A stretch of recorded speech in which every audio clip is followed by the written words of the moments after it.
She saved his restaurant without asking for a thing, so he gave her something nobody saw coming, not even his own grandson.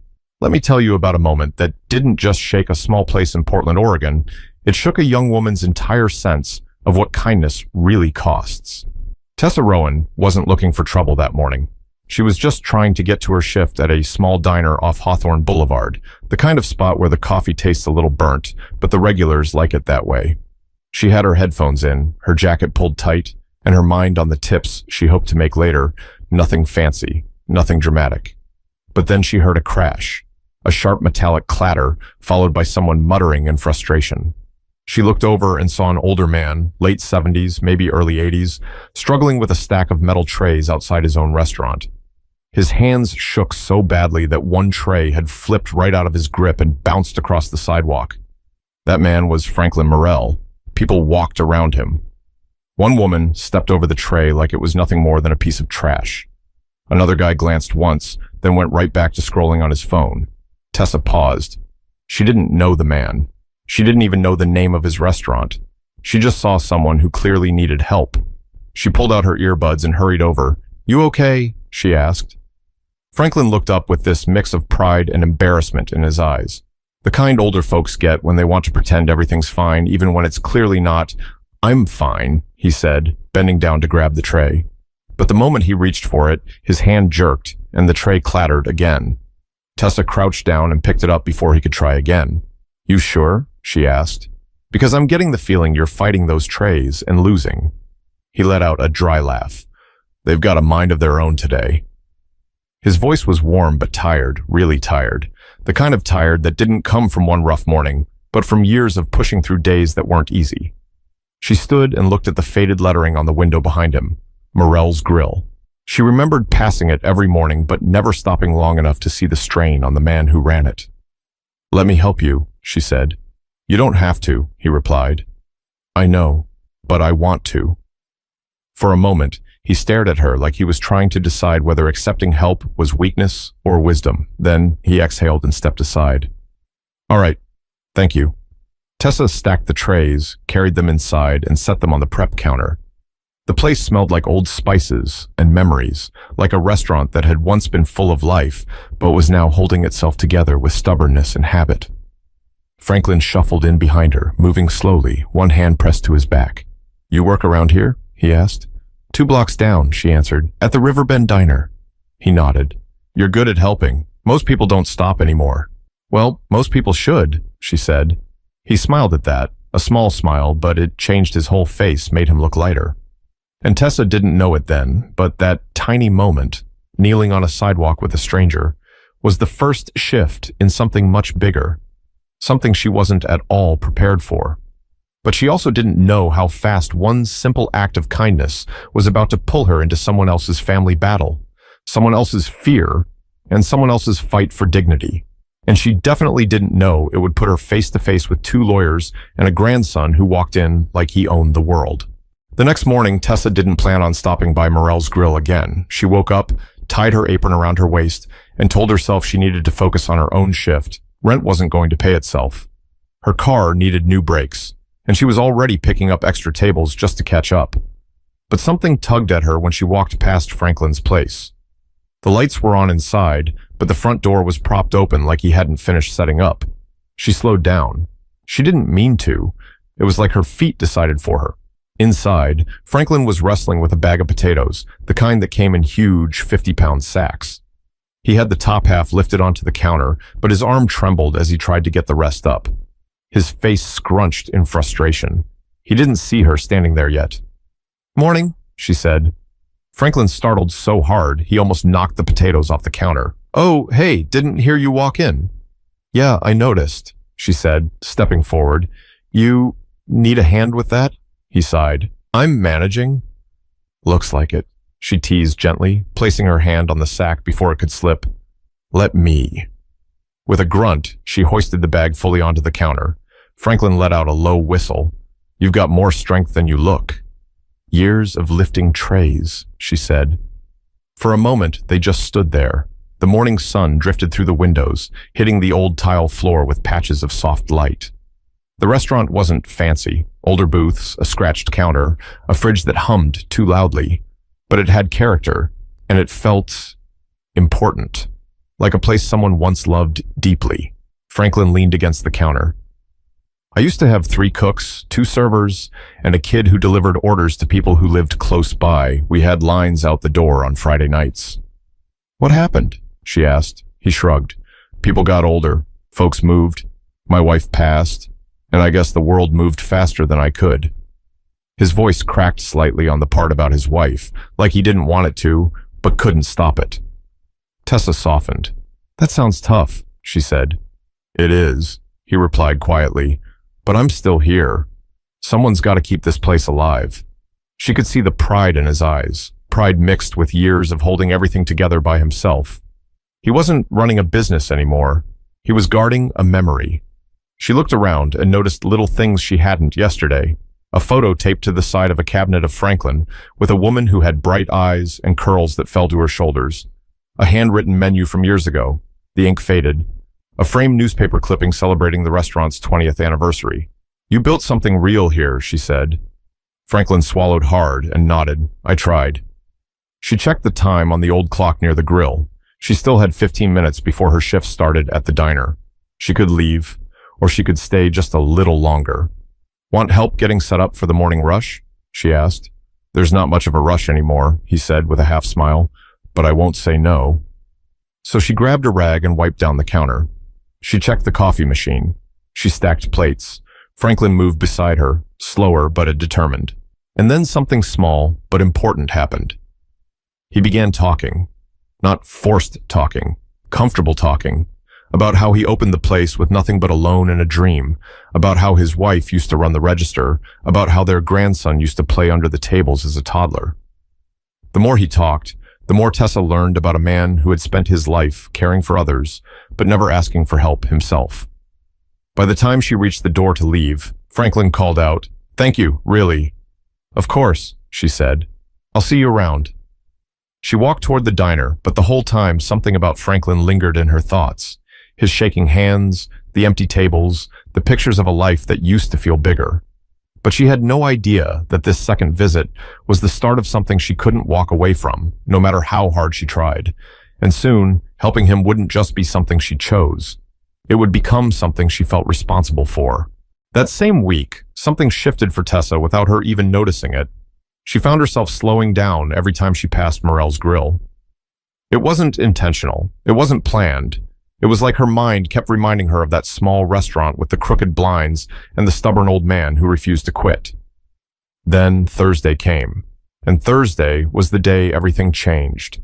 Tessa had just finished her early shift at the diner. Her feet ached, her apron smelled like onions, and her back felt like someone had placed a stack of bricks on it. She wanted nothing more than to go home, shower, and collapse. But when she reached Franklin's restaurant, she stopped cold. The lights were on, but the front counter was a mess. Paper scattered, a skillet left on the stove, the smell of something burning faintly in the air. Franklin was in the middle of the dining room, leaning on one of the tables with both hands, breathing heavily. "Hey!" Tessa rushed inside. "What's going on?" He looked up, startled and embarrassed. "I'm fine. I'm just catching my breath." "You don't look fine." He tried to straighten up, but his back protested. His face tightened with pain before he masked it with a forced smile. "It's just my hip," he said. "Gets like this sometimes." Tessa stepped closer. "Do you need me to call someone?" "No," he said quickly. "Absolutely not.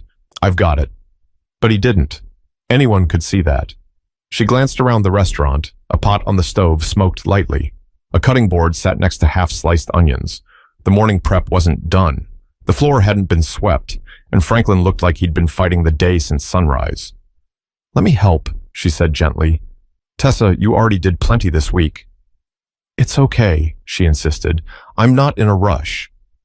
Franklin looked at her for a long moment, long enough that she wondered if he'd finally accept the truth.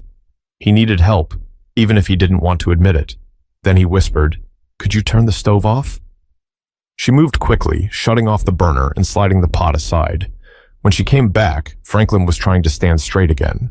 "You shouldn't be doing this alone," she said. He gave a weak laugh. "I've been doing it alone for a long time." "Well, maybe you don't have to anymore." He blinked at her like he hadn't expected anyone to say that, and maybe he hadn't. Maybe people around him had been walking past his struggles for so long that he assumed that was the world now. Everyone busy, everyone distracted, everyone choosing to look away. But Tessa didn't, and she didn't plan on starting now. "Come sit," she said, guiding him toward a booth. "Let me finish the prep." "You've already worked a full shift." "And I'll survive another hour," she replied. She tied her hair back, grabbed the knife, and went straight to chopping. Franklin watched her with this mix of relief and disbelief. "You know," he said quietly, "my wife used to do that. She'd take one look at me trying to do too much, and she'd tell me to go sit down. Said I looked like a wind-up toy losing steam." Tessa smiled. "She sounds like she had common sense." "She had more than that," he said. His voice softened in a way that made her pause. "She kept this place alive. I'm just trying to honor what we built together." That sentence hung in the air, heavy, real. Tessa understood then that this restaurant wasn't just a business. It was a promise, a legacy, a piece of his heart that he refused to let fade. When she finished prepping the vegetables, she washed her hands and sat across from him. "Do you ever get help from your family?" she asked. He hesitated. "Not really." "What about my grandson?" He finished for her. He gave a tired shrug. "He's busy, lives in another city, has his own life. Does he ever come by?" Franklin looked down at his hands. "Not recently." It didn't sound like anger or resentment. It sounded like someone who had learned to stop expecting things. That didn't sit right with her. By the time she left that afternoon, she had wiped down every counter, restocked the condiments, organized the pantry, and helped Franklin set up for the dinner service he wasn't even sure he'd have customers for. Outside, he followed her to the door. "Tessa, why are you doing this?" he asked. She shrugged, but her answer was simple and true. "Because I'd want someone to do the same for me." Franklin's eyes softened in a way she hadn't seen before. "You're a good person." "Just trying," she said. He nodded, but his voice cracked when he whispered, "Thank you." She waved and headed down the sidewalk, but something inside her felt heavier. Not in a bad way, just in a different way, like she'd taken on something important without realizing it. But she had no idea yet how much weight that responsibility would carry, or how deeply her kindness would entangle her in things she couldn't have predicted, because helping Franklin was about to become more than a choice. It would become a turning point she couldn't walk away from. Over the next couple of weeks, something changed inside Morel's grill. It wasn't loud or dramatic. It was quiet, steady, the kind of change you only notice when you stop and look back. Every morning, before heading to her own job, Tessa found herself stepping into Franklin's restaurant. It started small, helping him carry boxes, prepping a few vegetables, wiping down tables. But little by little, she began picking up more tasks. She refreshed the chalkboard menu outside. She reorganized shelves he hadn't touched in years. She even fixed the squeaky hinge on the back door by watching a tutorial on her phone. Franklin would hover nearby, pretending to stay busy, but he watched her with a grateful kind of disbelief. "You work fast," he said one morning as she swept the front entry. "I work in a diner," she replied. "Fast is kind of required." He smiled. "You know, the place feels different when you're here." "How so?" "Lighter," he said simply. She didn't know what to say to that, so she kept sweeping, but his words stayed with her. As the days passed, customers began trickling in again. An older couple who remembered the restaurant from years back, a delivery driver who grabbed lunch between stops, a group of construction workers who appreciated a cheap meal. It wasn't a crowd, but it was more than Franklin had been getting, and a surprising thing happened. They remembered Tessa. Most days they'd ask, "Is that young lady here again?" Or, "She helping you today, Frank?" And Franklin would beam in this quiet, proud way. One slow afternoon, as Tessa refilled the salt shakers, she noticed Franklin rubbing his wrist with a wince that he tried to hide. "Your hand bothering you again?" she asked. "It's nothing," he muttered. "Nothing looks pretty painful." He hesitated, then sighed. "Doctor says it's arthritis." "Have you been taking anything for it?" "I manage." There it was again. Those words he loved to use even when they weren't true. She leaned against the counter. "You don't have to tough everything out," he chuckled. "Old habits." That's not always a good thing. He gave her a look that said she was right, but he wasn't ready to admit it out loud. That same day, Tessa noticed something else, something she didn't bring up at first. There were envelopes stuffed between stacks of old receipts, bills he hadn't opened, notices from suppliers he hadn't responded to, and a letter from the landlord that looked more serious than the others. She didn't mention it. She wasn't sure it was her place, but the worry sat in the back of her mind like a tiny weight. Later that week, as she scrubbed the stovetop, Franklin sat down heavily in the closest booth. "You okay?" she asked. "Just tired," he said. "This place gets harder every year." "You ever think about taking a break?" she asked gently. "This restaurant is the last piece of my wife I still get to hold on to," he said. "If I let it go, I don't know who I'd be." Tessa walked over and sat across from him. "You're still you, Franklin. This place doesn't define you." He nodded, but she could tell he didn't fully believe it. A few minutes passed in comfortable silence before he looked at her with a strange expression, one she couldn't quite read. "What's that look for?" she asked. "I was thinking, you remind me of her," he said. "Not in how you look, in how you care. You don't rush people. You don't treat me like I'm some burden." She was the same way. Tessa swallowed hard. That means a lot, really. And it did, more than she expected. But later, as she headed home, something kept nagging at her. Maybe it was the unopened bills. Maybe it was the strain in Franklin's voice. Maybe it was the way he held on to memories like they were the only solid things left in his life. Whatever it was, it made her feel protective, attached, almost responsible. She didn't know how deep that feeling would pull her.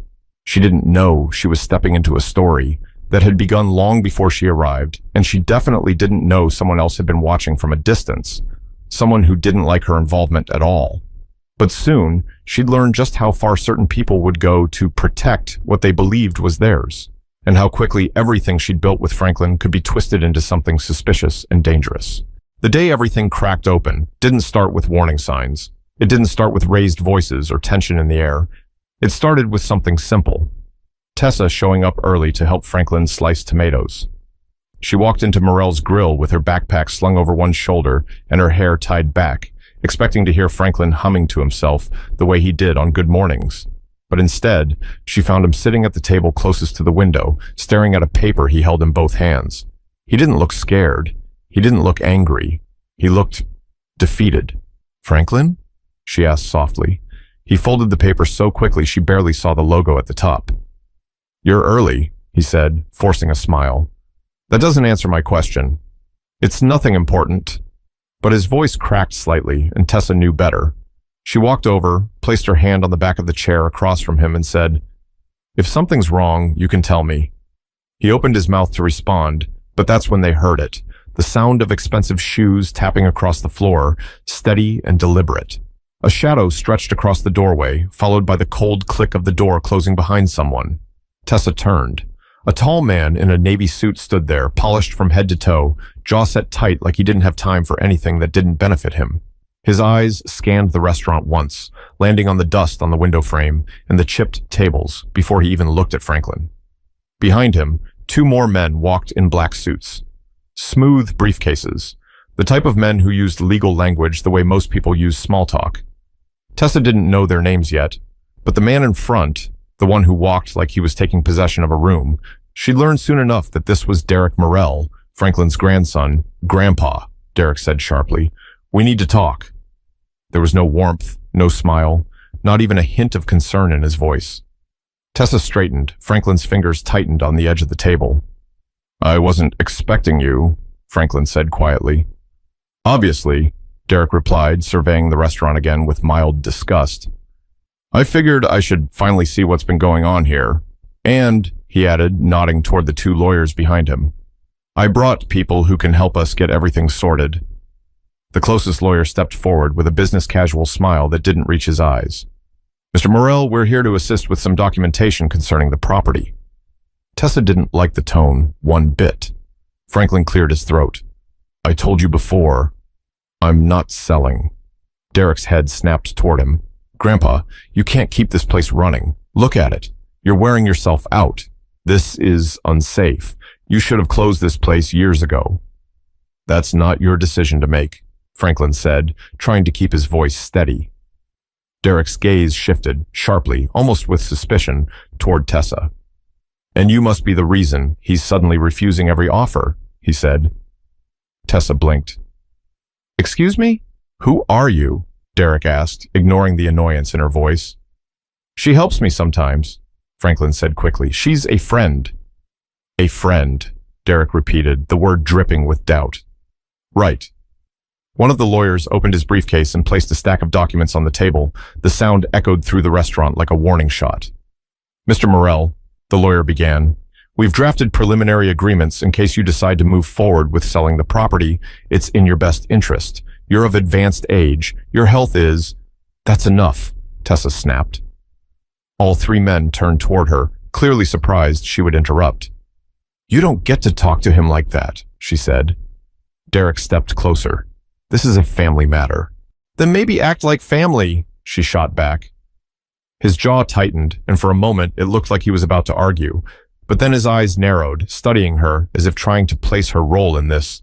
How long have you been coming here? He asked. Long enough, she said. And what exactly is your interest in this restaurant? Derek asked. My interest, she replied, is that Franklin is being pushed into decisions he doesn't want to make. That's your opinion, he said, not your place. Maybe not, she said, but you haven't been here. You don't know what he's been dealing with. Derek turned back to Franklin, shaking his head as if he'd discovered something unpleasant. You're letting some stranger get involved in our business? She's not a stranger, Franklin said sharply. Tessa looked at him. That moment meant more than he knew. Derek exhaled, clearly losing patience. Grandpa, you can barely lift a box. You're behind on bills.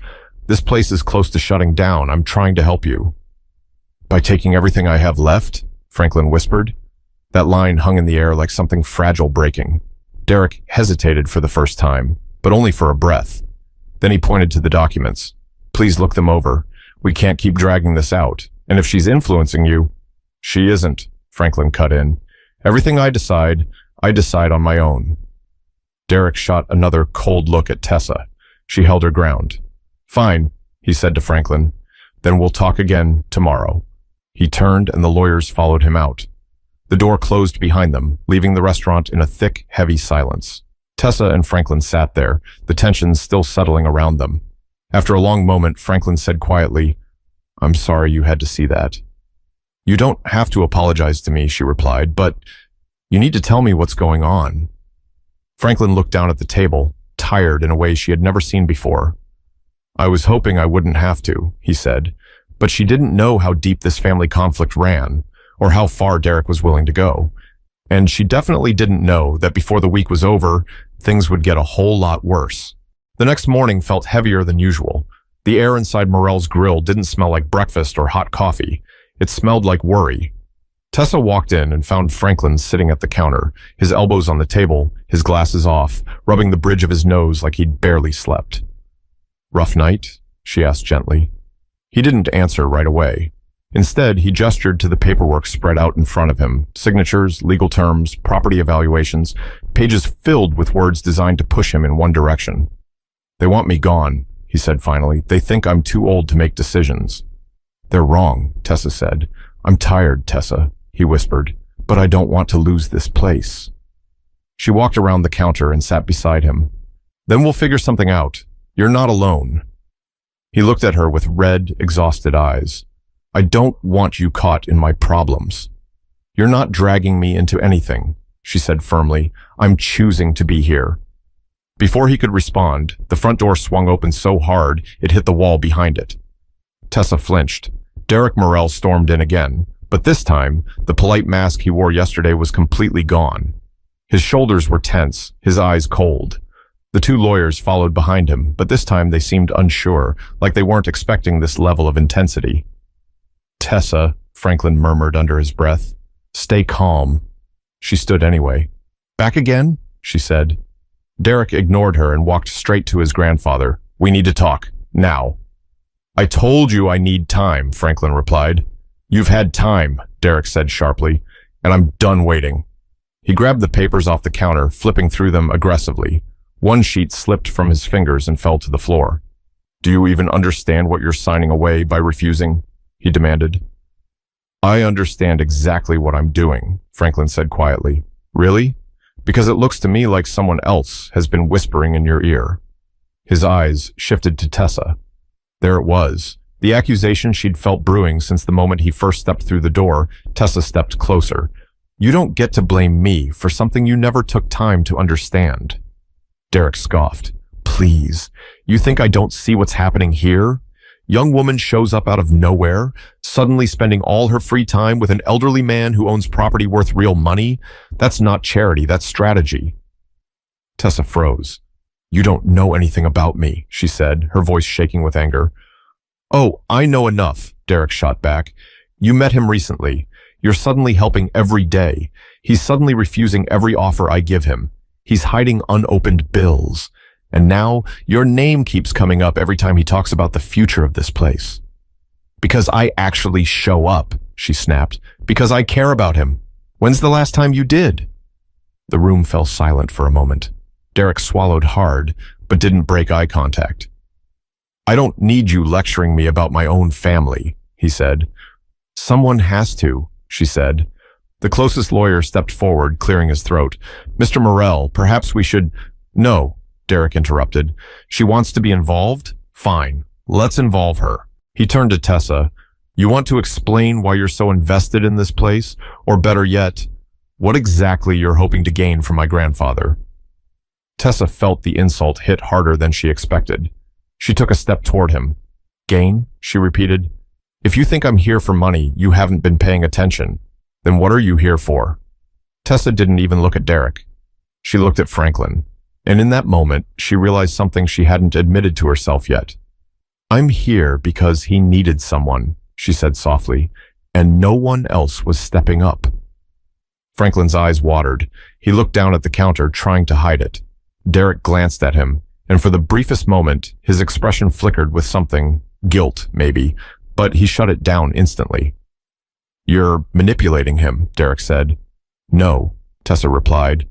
You are. Franklin stood suddenly, gripping the back of his chair for balance. Stop, he said firmly. Both of you. The room froze. I've made my decision, he continued, voice trembling, and it's my decision, not hers, not yours, mine. Derek stepped closer. Grandpa, I'm not selling, Franklin said. It was calm, clear, final. Derek's face tightened, and he turned away, pacing toward the door. One of the lawyers followed and whispered something to him, but Derek waved him off. When he turned back, his voice was colder than before. If you refuse to act responsibly, he said, then I will. You're not well, Grandpa. And if I have to take legal steps to protect what's left of our family assets, I will. Tessa's heart dropped. What does that mean? Derek looked right at her. It means if he won't do what's best for himself, then the law will decide for him. And if that happens, your involvement won't look like kindness anymore. And with that, he walked out. The lawyers followed him quietly. The moment the door closed, Franklin sank into a chair. Tessa, he whispered, I'm so sorry. She sat beside him quickly. This isn't your fault. He shook his head. You don't know what he's capable of. She swallowed. Then you need to tell me. Because I'm not walking away now. He looked at her, defeated, and for the first time, he said the words she hadn't expected. He thinks I'm incapable of making decisions. And he has the power to try to prove it. Tessa felt her stomach drop. Meaning what? She asked. Franklin's voice trembled. Meaning he could ask a court to take control of everything, and if he does, I could lose the restaurant. But neither of them knew yet that Franklin had already prepared for this moment, quietly, carefully, and that the truth he'd been holding on to was about to turn everything upside down. For 2 days, the restaurant felt like it was holding its breath. Tessa kept showing up, helping with prep, sweeping the floors, checking on Franklin more than she admitted. And Franklin, well, he tried to act like everything was normal, but he wasn't the same. His hands trembled more. He flinched every time the front door opened. He spoke less, thinking more. One morning, she found him sitting at the corner booth again. Same spot, same tired posture. But this time, he had an envelope in front of him, a thick one, plain white, sealed. She noticed it immediately. What's that? She asked. Franklin looked at her with a strange mixture of relief and fear. Something I should have shown you earlier. Before she could respond, the restaurant door opened. Not slammed, not aggressively, quietly. Derek walked in again. Alone this time, no lawyers trailing behind him, no papers in hand.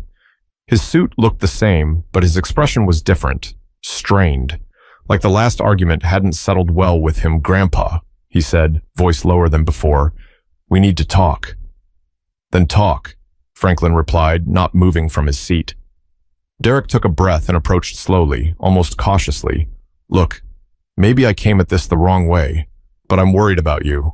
"You're worried about money," Franklin said calmly. "That's not fair." "It's honest." Derek flinched. "I'm not trying to take anything from you." "Then why bring lawyers?" Franklin asked. "Because I thought you needed someone to push you into reality." Franklin gestured around the room. "This is my reality. This place. Your grandmother and I built this with our bare hands, and I'm not letting it disappear just because you want it to." Derek rubbed his forehead. "You're making this harder than it has to be." Tessa stepped in. "Maybe if you talk to him instead of trying to corner him." Derek cut her off with a sharp look. "I'm not here to talk to you." "I don't really care," she said. "Tessa," Franklin said gently, placing his hand on her arm. "It's all right." She backed up a step, but she didn't leave. Franklin turned back to Derek. "You assume you know everything," he said, "but you don't. You haven't asked how the restaurant has been running since your grandmother passed. You haven't asked about my health. You haven't even asked how many nights I've spent alone here because I didn't want to go home and sit in an empty house." Derek looked down. Franklin continued, voice softer now. "You come in here pointing fingers at the only person who's shown up for me." Derek's jaw tightened. "You barely know her." "I know enough," Franklin said. "I know she shows up when I need someone. I know she cares without asking for anything in return. I know she treats me with respect." Derek's gaze flicked toward Tessa again. "And you don't think she's getting something out of this?" Franklin didn't speak. He reached instead for the envelope on the table. Tessa's eyes widened. Derek's brows pulled together in confusion. Franklin pushed the envelope toward Tessa. "Open it." Franklin, I don't think..." "Please," he said. "I want him to hear this from me." Tessa hesitated, then slowly slid her thumb under the seal and pulled it open. Inside were several documents, each neatly stacked. She read the top line. Her stomach dropped. "It's the deed," she whispered. Derek stepped forward quickly. "The what?" Franklin sat straighter, gripping the edge of the table as if bracing himself. "Tessa," he said, his voice steady despite the emotion in his eyes, "I made this decision weeks ago, before you knew anything about my family, before Derek walked in with lawyers. This is my choice, not hers." Tessa stared at the document in disbelief. The restaurant, the land, legal ownership, her name. "Franklin, I can't accept this," she said. "Yes, you can," he replied, "because you're the only person who has treated this place with the same heart your grandmother did." Derek lunged forward and snatched one of the pages. "This has to be a joke," he said. "You're giving her part of the restaurant? Why? Because she stacked a few trays and wiped some tables?" Franklin rose from his seat, not quickly, not dramatically, but with quiet purpose. "I'm giving her part of it," he said, "because she saved it." He gestured around the room. "She brought customers back. She cleaned what I couldn't. She fixed what I ignored. She helped me when I didn't deserve it. And she reminded me what this place used to feel like. That's worth more than money." Derek's face reddened. "You barely know her." Franklin shook his head. "I know her better than I know you these days." The words landed like a punch. Derek froze. Franklin continued, his voice breaking now. "You're my grandson. I wanted you to care about this place, but you don't. And that's okay. Not everyone has to love the same things. But don't attack the person who stepped up when you didn't." The room went silent, long enough for Tessa to feel her heartbeat echoing in her ears. Derek looked from his grandfather to Tessa, then back again. His expression wasn't cold now. It wasn't angry either. It was confused, maybe even hurt. "So that's it?" he asked. "You're choosing her over me?" Franklin shook his head gently. "I'm not choosing anyone over anyone. I'm protecting what matters to me. You have your own life, Derek. Let me live mine." Derek swallowed hard, but said nothing. Franklin turned back to Tessa. "Tessa," he said softly, "you didn't ask for this. But you earned it. Tessa's throat tightened. I don't know what to say. You don't have to say anything, he replied. Just keep this place alive. She held the papers against her chest, still in shock. Derek stepped back, his voice barely audible. I need a minute. And without another word, he walked out the door, not storming, not slamming it, just leaving. For the first time in days, Franklin exhaled. Tessa, he whispered, I hope I did the right thing. She sat beside him, tears filling her eyes. You did, she said. You really did. But what none of them realized, what none of them could have predicted, was how Derek's reaction would ripple back into all of their lives the next day, bringing consequences no one saw coming. The next morning, Portland felt strangely quiet. Soft gray clouds hung low over the street, and Morel's grill sat still behind its windows, as if waiting for something to happen. When Tessa arrived, she half expected Derek to be there again, angry, demanding, ready to fight. But the restaurant was empty except for Franklin, who was wiping down a table like it was any ordinary day. Morning, she said gently. He looked up, tired but calmer. Morning. She stepped inside and locked the door behind her. Think he's coming back? I don't know, Franklin said. And honestly, I don't think I control that anymore. He moved slowly toward the counter. She could tell his hip was bothering him more today. Every step looked heavier, but his expression was softer than she'd seen in weeks. As she tied on an apron and began prepping the counter, the bell over the door jingled unexpectedly. Both of them looked up. Derek stood there, no lawyers, no briefcase, no stiff posture. He wore a plain jacket instead of a suit, his hair slightly messy, like he hadn't slept much. His eyes weren't sharp or judgmental. They were tired. Grandpa, he said quietly. Franklin didn't respond right away. He reached for the back of a chair, steadying himself. Tessa didn't say anything either. She stepped aside just enough to give them space. Derek took a slow breath. I was wrong yesterday. Silence. Franklin blinked in surprise, but he didn't speak. Derek continued. I came in here thinking I was helping, but I didn't listen. Not once. I didn't ask what you wanted. I only thought about what made sense to me. He looked around the restaurant, really looked this time.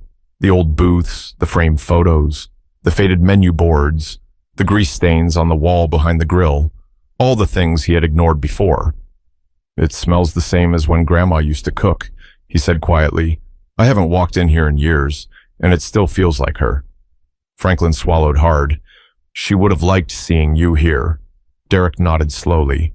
I didn't realize how much this place meant to you, or what you've been carrying. I should have checked on you more. I should have been around.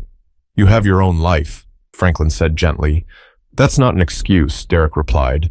I was avoiding things because I didn't want to deal with losing this place, losing her, losing you. Franklin lowered his gaze. You're not losing me. Derek looked at Tessa next, not with suspicion, not with resentment, with something closer to acceptance. You didn't deserve how I treated you, he said. I judged you without even talking to you. That wasn't fair. Tessa didn't know what to say. She just nodded. You helped him when I didn't, Derek said. I may not have liked it, but it's true, and I'm grateful for that. Franklin smiled weakly. She's been a blessing. Derek gave a small laugh, real, not forced. Yeah, I see that now. He stepped closer to the counter. So, you really want to keep the restaurant? He asked his grandfather. Franklin nodded. As long as I can, it's all I have left of her. Derek breathed out slowly. Then I want to help you keep it. Tessa's eyebrows lifted. She hadn't expected that Franklin looked stunned. You would do that? I should have done it sooner, Derek said, but I'll do better. He turned to Tessa. And if you're still willing, I'd like to work with you. Grandpa trusts you. If he wants you here, then I want us to figure this out together. Tessa hesitated. She wasn't looking for credit. She wasn't looking for ownership. She wasn't looking for a fight either. All she wanted was the same thing Franklin wanted. A chance for this place to breathe again. I'm in, she said softly.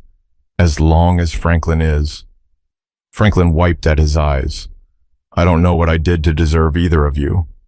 Derek stepped forward and hugged him.